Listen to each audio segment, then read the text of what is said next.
Hello students, I am Arun Pandey. I am going to discuss today class 6 subject science chapter 3 and the name of the chapter is components of food. But inside chapter components of food we are going to describe introduction and food groups. So first of all I am going to describe about introduction.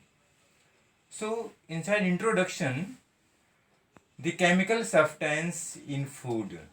That means in food the chemical substance that are needed for the growth and development of the body are called nutrients. Inside component of food there is introduction. So inside introduction the chemical substance in food, the chemical substance in food that are needed for the growth and development of the body is called nutrients. So our diet contains carbohydrates, fats, proteins, vitamins, mineral salt and water. These are nutrients which contains our food. So the study of food and diet is known as nutrition. Study of food and diet is known as nutrition. This is the definition of nutrition. No single food item contain all the nutrients needed to lead a healthy life. To survive a healthy life, to stay healthy, no single food have all the nutrients to stay alive, to stay healthy to human life. So, babies need only milk to meet their nutritional needs.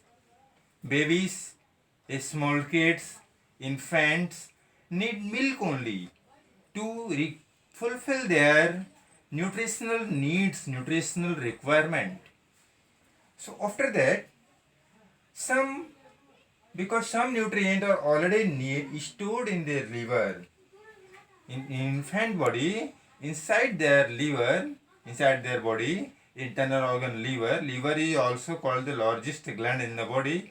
So most of the nutrients are stored in the liver of the kids, liver of the infants also.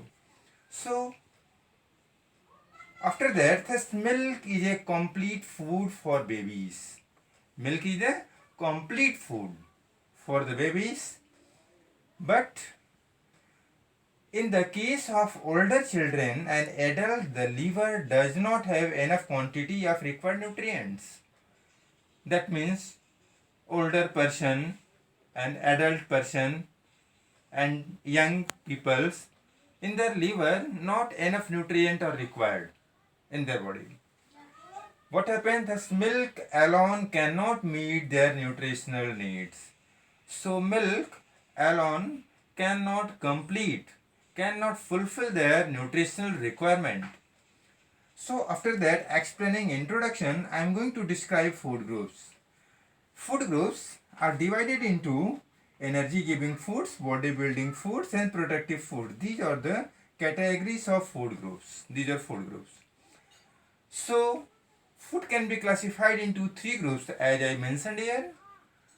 So about energy giving food, first of all I am going to describe energy giving foods. We need energy to move, to grow, to fight against diseases, and for the body to repair itself. When body get injured, body repair itself also. We get this energy from carbohydrate and fats. Carbohydrate provides 60 to 80% of the energy we need. How much energy we need? Carbohydrates provide 60 to 80% of the energy that we need. So after that, bodybuilding foods. Inside bodybuilding foods, the main structure of the body like muscles, skin, blood and other tissue are made up of protein. That means muscles are also made up of protein, skin is also made up of protein, and the blood and other tissues are also made of protein. So we need to provide for bodybuilding food growth, for the repair of tissues, proteins So protein is the bodybuilding food by which our muscles, our blood vessels and blood and other tissues are formed. So after that, my last point in this lecture, protective foods. So our protective foods, what happen? Vitamins and minerals are known as protective foods because vitamins and minerals protect our body from infections, from injuries, from diseases also. So they are needed in small amount to protect our body against disease, to healthy and for the proper functioning of the body. So protective food is also needed for the healthy life to remain stay healthy in entire life. So I think that this is enough. Thanks.